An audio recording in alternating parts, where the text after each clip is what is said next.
So now I am going into regular meetings. तो जय श्री राम का हमने कट ऑफ मीटिंग किया था, मीटिंग नंबर 15 था हमारा। अब मैं यहाँ 3 डॉट्स पे क्लिक करूँगा तो इसका जनरेट मीटिंग पे क्लिक करेंगे। हम यहाँ पे देख सकते हैं लास्ट मीटिंग नंबर आ रहा है जो हमारा 15 था, लास्ट मीटिंग डेट था। उसके बाद new meeting number auto generate हो जाता है जो कि 16 है, और मीटिंग डेट ये हमारे प्रोफाइल के हिसाब से आता है। अगर प्रोफाइल में हमने वीकली सिलेक्ट किया है तो यहाँ पे उसका +7 करके आ जाएगा, या अगर फोर्टनाइटली सिलेक्ट किया है तो +15 होके आ जाता है। इसका जनरेट एंड ओपन पे क्लिक करेंगे तो ये हमारी टैब्स हैं जो हम कैप्चर कर रहे हैं रेगुलर मीटिंग्स में। पहला अटेंडेंस है, मैं अटेंडेंस पे जाऊंगा। अटेंडेंस में हम बाय डिफॉल्ट सबका प्रेजेंट मार्क रखते हैं। अगर किसी को अब्सेंट करना है तो उसका रेड पे हम क्लिक कर देंगे। जैसे ही सेव पे क्लिक करेंगे वो कितना टोटल प्रेजेंट है और कितने टोटल अब्सेंट है वो नीचे आ जाएगा। कैश इन हैंड हमारा कट ऑफ मीटिंग में जो बैलेंस था वो यहाँ पे कैरी फॉरवर्ड होके आता है मीटिंग में। अगला टैब हमारा कंपलसरी सेविंग है। कंपलसरी सेविंग बाय डिफॉल्ट यहाँ पे प्रोफाइल से आता है। तो अगर प्रोफाइल में सारे मेंबर्स का सेविंग 100 रुपये एसएचजी ने सिलेक्ट किया है कि हर महीने वो 100 रुपये बचाते हैं तो यहाँ पे 100 बाय डिफॉल्ट आएगा। 2 मेंबर्स का 0 आ रहा है क्योंकि हमने इनको अब्सेंट मार्क किया है, लेकिन हम इनका अमाउंट लिख सकते हैं यहाँ पे।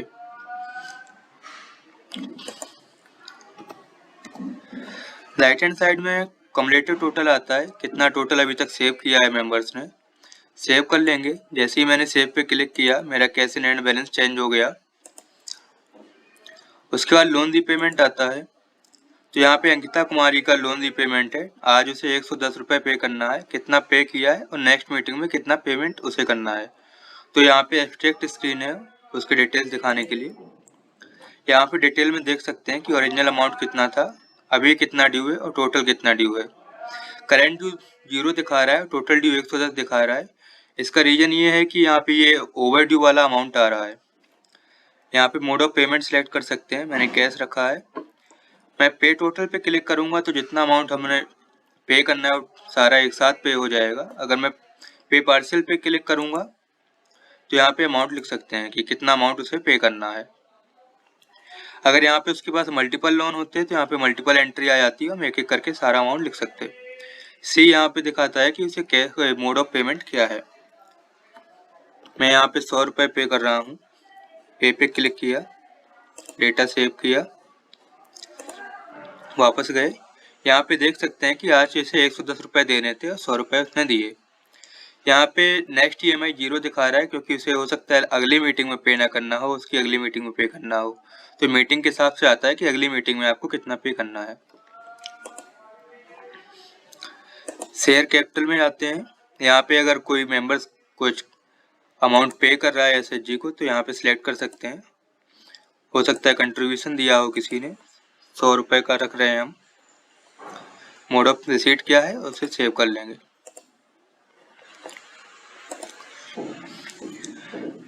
अदर पेमेंट्स, अगर कोई मेंबर अदर पेमेंट कर रहा है या मेंबर को अदर पेमेंट किए गए हैं उसे यहाँ ऐड करेंगे हम।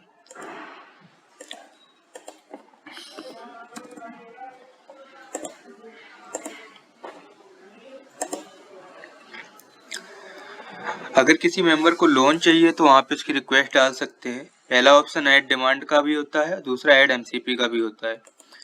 MCP यहाँ पे अगर हम रिकॉर्ड कर रहे हैं तो मेंबर का नाम सिलेक्ट करते हैं, उसके बाद कितना अमाउंट उसने रिक्वेस्ट किया है, कितने अमाउंट का उसका MCP है, पर्पस क्या है, कौन सी डेट को ली गई है, EMI कितनी है उस मेंबर की, और इसके बाद हम डेटा सेव कर लेंगे। यहाँ पे उसका समरी आ जाएगा। इसके बाद ऐड डिमांड पे जाएंगे अगर हम, तो यहाँ पे देख सकते हैं कि हम पहले मेंबर्स का अगर MCP से दे रहे हैं तो MCP सिलेक्ट कर लेंगे। हो सकता है MCP में से 1000 रुपये दे रहे हैं उसे, तो यहाँ पे 1000 दे देंगे। कौन सा टाइप का फंड है, प्रायोरिटी क्या है इस लोन मेंबर के लिए, सेव कर लेंगे। उसके बाद जो हमने लोन रिक्वेस्ट रेज किया था उसके अगेंस्ट हम डिसबर्स करते हैं अमाउंट। तो पहले मेंबर्स का यहाँ पे स्क्रीन में आ रहा है कि टोटल डिमांड कितना था। यहाँ पे क्लिक करेंगे तो हम देख सकते हैं कि 1000 का उसने डिमांड किया है। कितना इंटरेस्ट रेट पे दे रहे हैं, कितने पीरियड के लिए दे रहे हैं, सारा यहाँ पे मेंशन करने के बाद हम डेटा सेव कर लेंगे। सेव करने के बाद EMI शेड्यूल जनरेट होता है। तो यहाँ पे EMI देख सकते हैं, अगर उसे चेंज करनी है तो यहाँ पे चेंज कर सकते हैं। तो यहाँ पे देख सकते हैं कि 5000 में से 1000 रुपये उसे दे दिए हैं। विड्रॉल पे आते हैं। विड्रॉल में यहाँ पे विड्रॉल फ्रॉम सेविंग 0 दिखा रहा है, क्योंकि मेंबर्स से वॉलंटरी सेविंग में से विड्रॉल कर सकते हैं। कंपलसरी सेविंग उनकी जब वो ग्रुप या SHG छोड़ते हैं तब उसका सेटलमेंट होता है।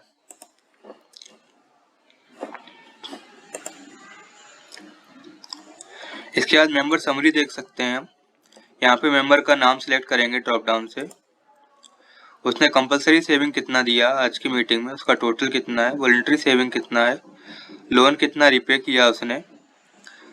हमने 100 रुपये दिए थे, उसमें से 90 हमारा प्रिंसिपल हो गया, 10 रुपये इंटरेस्ट हो गया, ये ऑटो कैलकुलेट कर लेता है। पेनल्टी कितनी लगी और लोन उसे कितना दिया गया। 1000 रुपये लोन दिया, पर्पस एजुकेशन था और पीरियड 24 मंथ था। इसके बाद हम ग्रुप ट्रांजेक्शन्स पे आते हैं।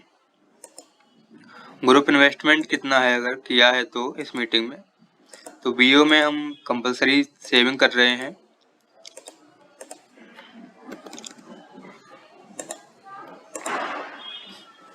तो वहाँ पे सेव करने के बाद यहाँ पे हम उसकी समरी देख सकते हैं। मल्टीपल इन्वेस्टमेंट भी हो सकते हैं।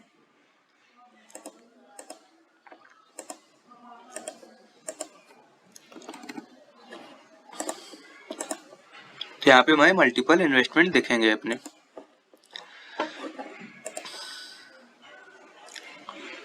अगर ग्रुप कोई बोरिंग्स कर रहा है तो वहाँ पे रिकॉर्ड करेंगे हम। यहाँ पे एक लोन रेसिड्यूल का भी फीचर है। अगर ग्रुप ने पहले से कभी लोन ले रखा है, उसको रेसिड्यूल करना चाहते हैं तो यहाँ पे जाएंगे हम। उसको 2000 रुपये का लोन है, हम यहाँ एडिट पे क्लिक करेंगे। यहाँ पे सारी डिटेल्स दिख जाएंगे हमें। हम यहाँ पे इंटरेस्ट रेट और पीरियड चेंज कर सकते हैं।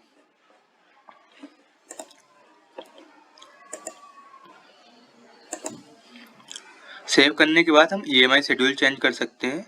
अगर यहाँ से अमाउंट कम करेंगे, 2 रुपये कम किए मैंने, तो यहाँ पे 2 रुपये बढ़ा सकते हैं। ये टोटल हमारा मैच होना चाहिए, ये बुक कीपर को ध्यान देना होगा। अगर ग्रुप नई बोरिंग्स ले रहा है तो यहाँ पे एंट्री कर सकते हैं। यहाँ पे इंस्टीट्यूशन का नाम ले रहे हैं हम, लोन अकाउंट नंबर क्या था, कौन सी डेट को लोन दिया गया है, इंटरेस्ट रेट हम कौन सी डेट से चार्ज करेंगे उसी इफेक्टिव डेट बोल रहे हैं, फंड सोर्स क्या है, टाइप ऑफ लोन, अमाउंट कितना था, इंटरेस्ट रेट कितना है, पीरियड कितना है, मोनेटोरियम पीरियड अगर है कोई, लोन पेमेंट फ्रिक्वेंसी मंथली है, मोड ऑफ रिसीट क्या था। उसके बाद रिसीट एंड इनकम आता है हमारा। यहाँ पे हम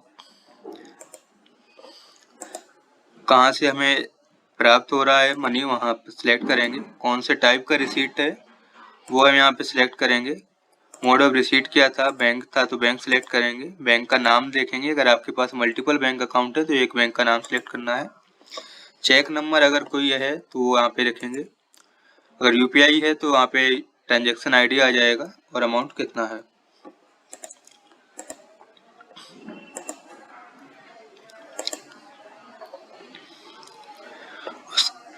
उसके बाद अगर ग्रुप ने कोई लोन ले रखा है तो वहाँ पे रीपे करेंगे।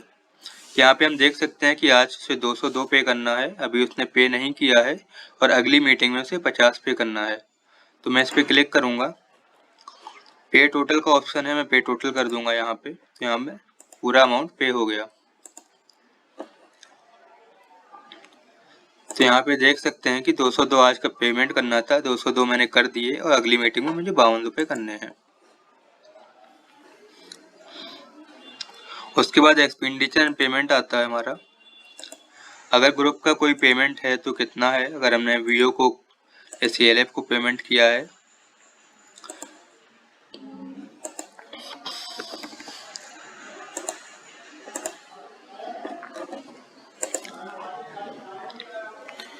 उसके बाद हम ग्रुप समरी देख सकते हैं, कितने मेंबर्स प्रेजेंट थे, सेविंग्स कितनी आई, लोन रिपेमेंट कितना था, लोन डिस्पर्स कितना हुआ, लोन रिसीव कितना हुआ, ये सारे डिटेल्स हम यहाँ पे देख सकते हैं, कैश बैलेंस भी और बैंक बैलेंस भी।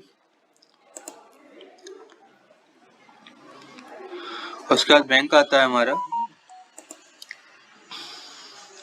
बैंक का नाम सिलेक्ट करेंगे हम, कितना टोटल डेबिट हुआ, कितना क्रेडिट हुआ, टोटल बैलेंस कितना है, कैश इन ट्रांजिट कितना है, और उसके बाद पासबुक अपडेट कर देंगे।